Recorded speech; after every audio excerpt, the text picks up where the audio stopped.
In this video, we'll discuss about biological clocks. Did you know that the daylight is not just for sight, but is very important for health? Generations ago, people's lifestyle used to be in sync with nature, in sync with the sun and the stars. Human physiology is the same as it was 2 million years ago. Ancient humans hunted and gathered food during daytime and slept during nighttime. With the advent of technology, our biological clock is disrupted and confused. We are exposed to bright light in the evening and night times and have limited access to natural daylight during the days working indoors. This erratic lifestyle and night shift work is causing several health issues, including depression and cancer. There are 3 basic rhythms or clocks which are interconnected and are necessary for ideal health. These clocks optimize biological functions in the body. Those 3 clocks are sleep-wake cycle, nutrition cycle, and activity cycle. Sleep-wake cycle sets the brain clock, and the brain clock is set by light exposure. Our eyes have a light sensor which tells us when it is morning and when it is night. The light sensor communicates with the brain and sets the brain clock.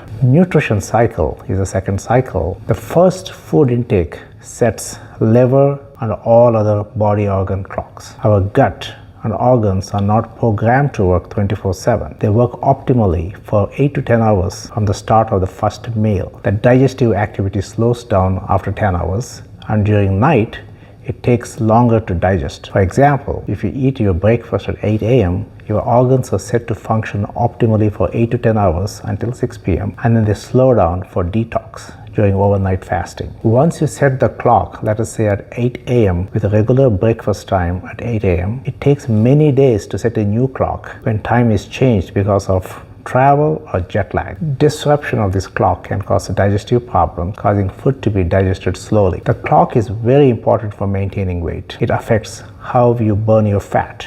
Let us look at the concept carefully to understand why you may be gaining weight. Fat is burned predominantly in the nighttime when we are fasting after our last meal. After 6 hours of eating, the fat burning process starts.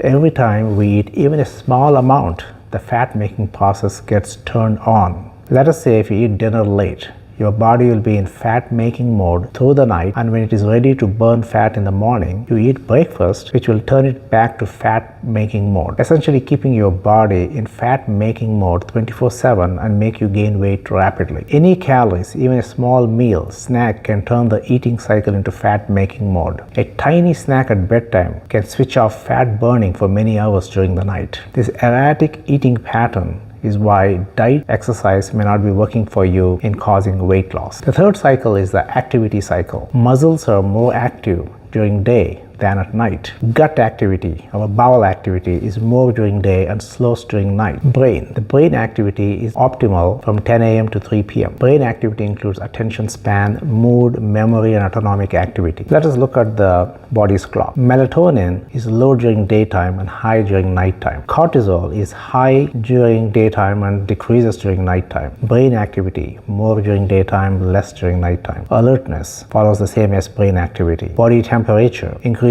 during daytime and goes down during nighttime. Body repair process is maximum during nighttime. GI tract activity is more during daytime and slows down considerably during nighttime. Fat burn happens during nighttime. Let us look at the problem that can happen with the disrupting of circadian rhythm. Disrupted circadian rhythm or biological clock could be the basis for a lot of chronic diseases. Disruption will cause many problems, but the problems that show first are the ones you are susceptible most. Let us say if you have a weak stomach, you may see problems related to indigestion, bloating, or reflux. As little as 1 week of disruption can cause problems related to such as cognitive issues, issues with memory, judgment. Especially with night shift work, these things can start happening within a week. Increased negative emotions, unpleasant and aggressive in social situations. Sleep-deprived couples fight more. Late sleeping has been associated with a higher risk of attention deficit hyperactivity disorder and autism spectrum disorder.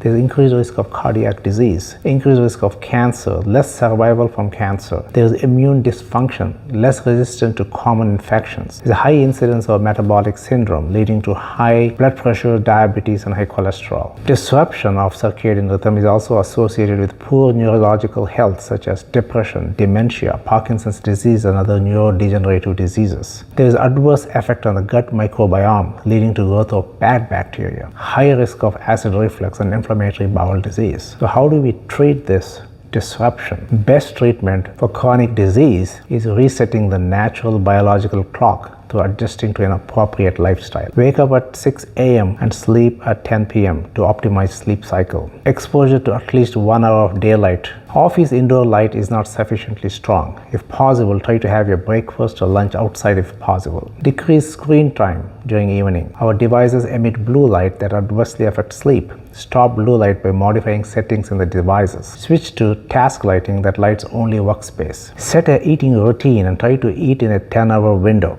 This is called TRE, or time restricted eating. For example, eat between 8 a.m. to 6 p.m. Breakfast or first meal is at 8 a.m. and last meal at 6 p.m. to optimize organ function and weight. Eating window starts when you eat your first meal. Even coffee is a meal, especially when taken with creamer or sugar. Eating window closes with your last calorie intake. Even a bite of snack or a sip of alcohol is considered a meal. Keep breakfast time consistent because your organ clocks get optimized to that schedule. Early morning breakfast schedule is probably the best because our insulin production is best in the morning time, then afternoon time, and worst at night. Avoid any calories after a 10-hour window. Keep the same routine on the weekends. I hope this video is useful, and I hope you will consider setting your biological clock to the circadian rhythm. Thanks for watching.